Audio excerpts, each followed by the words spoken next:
आज हम भागवत शिव पुराण का तीसरा अध्याय सुनाने जा रहे हैं, जो है बिंदुक ब्राह्मण की कथा। श्री सूत जी बोले, शौनक सुनो, मैं तुम्हारे सामने एक अन्य गोपनीय कथा का वर्णन करूंगा, क्योंकि तुम शिव भक्तों में अग्रगण्य व वेदवेत्ताओं में श्रेष्ठ हो। समुद्र के निकटवर्ती प्रदेश में वाशकल नामक गांव है, जहां वैदिक धर्म से विमुख महापापी मनुष्य रहते हैं। वे सभी दुष्ट हैं एवं उनका मन दूषित विषय भोगों में ही लगा रहता है। वे देवताओं एवं भाग्य पर विश्वास नहीं करते।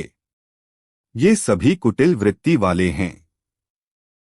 किसानी करते हैं और विभिन्न प्रकार के अस्त्र शस्त्र रखते हैं। वे व्यभिचारी हैं। वे इस बात से पूर्णतः अनजान हैं कि ज्ञान, वैराग्य तथा सधर्म ही मनुष्य के लिए परम पुरुषार्थ हैं। वे सभी पशु बुद्धि हैं।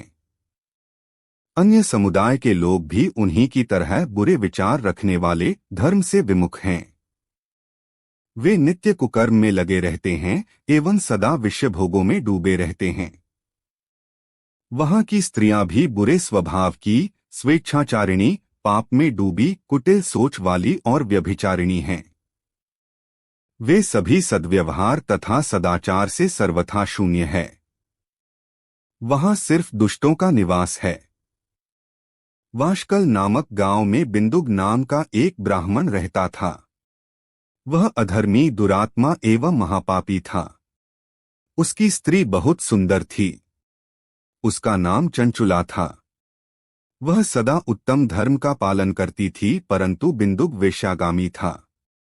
इस तरह कुकर्म करते हुए बहुत समय व्यतीत हो गया। उसकी स्त्री काम से पीड़ित होने पर भी स्वधर्मनाश के भय से क्लेश सहकर भी काफी समय तक धर्म भ्रष्ट नहीं हुई, परंतु आगे चलकर वह भी अपने दुराचारी पति के आचरण से प्रभावित होकर दुराचारिणी और अपने धर्म से विमुख हो गई। इस तरह दुराचार में डूबे हुए उन पति पत्नी का बहुत सा समय व्यर्थ बीत गया। वेश्यागामी, दूषित बुद्धि वाला वह दुष्ट ब्राह्मण बिंदुक समयानुसार मृत्यु को प्राप्त हो नरक में चला गया। बहुत दिनों तक नरक के दुखों को भोगकर वह मूढ़ बुद्धि पापी विंध्य पर्वत पर भयंकर पिशाच हुआ। इधर उस दुराचारी बिंदुक के मर जाने पर वह चंचुला नामक स्त्री बहुत समय तक पुत्रों के साथ अपने घर में रहती रही। पति की मृत्यु के बाद वह भी अपने धर्म से गिरकर पर पुरुषों का संग करने लगी थी। सतियां विपत्ति में भी अपने धर्म का पालन करना नहीं छोड़ती। यही तो तप है। तप कठिन तो होता है, लेकिन इसका फल मीठा होता है। ऋषि इस सत्य को नहीं जानता, इसीलिए वह विषयों के विषफल का स्वाद लेते हुए भोग करता है। एक दिन दैवयोग से किसी पुण्य पर्व के आने पर वह अपने भाई बंधुओं के साथ गोकर्ण क्षेत्र में गई। उसने तीर्थ के जल में स्नान किया एवं बंधुजनों के साथ यत्र तत्र घूमने लगी। घूमते घूमते वह एक देव मंदिर में गई। वहां उसने एक ब्राह्मण के मुख से भगवान शिव की परम पवित्र एवं मंगलकारी कथा सुनी।